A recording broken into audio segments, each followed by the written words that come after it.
আমরা যদি দেশ পরিচালনার দায়িত্ব পাই, দেশে ধনী দরিদ্রের বৈষম্য কমিয়ে আনা হবে।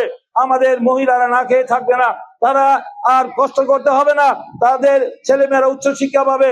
এই শেখ হাসিনা তার প্রতিহিংসা, তার ব্যক্তিগত আক্রোশ হিসাবে বেগম খালেদা জিয়ার বিরুদ্ধে মিথ্যা মামলা দিয়ে তাকে 10 বছর সাজা দিয়েছে, তার ক্যাঙ্গারু আদালতে ফরমেশি রায় দিয়ে, এবং 6 বছর একজন 78 বছর বয়সী, তখন 78 বছর বয়স ছিল বেগম খালেদা জিয়ার, 78 বছর বয়সী একজন বয়োবৃদ্ধ মহিলাকে একটি শিরিন সুলতানা বলেছেন কিভাবে তাকে জরাজীর্ণ পরিত্যক্ত ভবনে, সেখানে আপনারা দেখেছেন সেই কেন্দ্রীয় কারাগার ছিল একসময় ব্রিটিশ আমলে, সেখানে তাকে সেখানে পোকা মাকড় বিচ্ছু থাকে, সেখানে তাকে চিকিৎসা দেওয়ার নাম করে তাকে স্লো পয়জন করে বিনা চিকিৎসায় হত্যা করতে চাইছিল।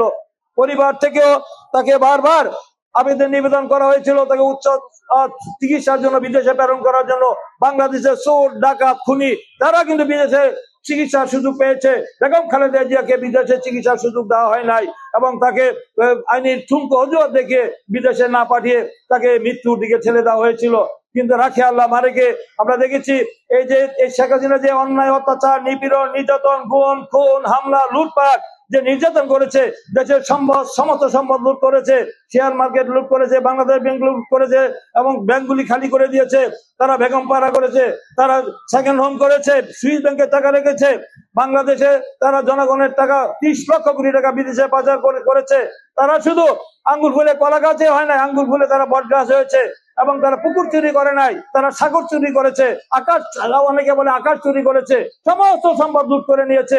আজকে দেশে যে মানুষ দরিদ্র সীমার নিচে চলে গিয়েছে, আজকে যে রিপোর্ট আসছে যে 1/3 জনগণ দরিদ্র ঝুঁকিতে রয়েছে, বাংলাদেশে প্রায় 6 কোটি 20 লাখ লোক দরিদ্রের ঝুঁকিতে রয়েছে। 1% লোক হাতে 1% ধনীর হাতে 24%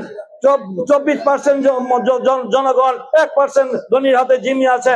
আজকে বাংলাদেশে এই যে অবস্থা, ধনী আরো ধনী হয়েছে, গরিব আরো গরিব হয়েছে।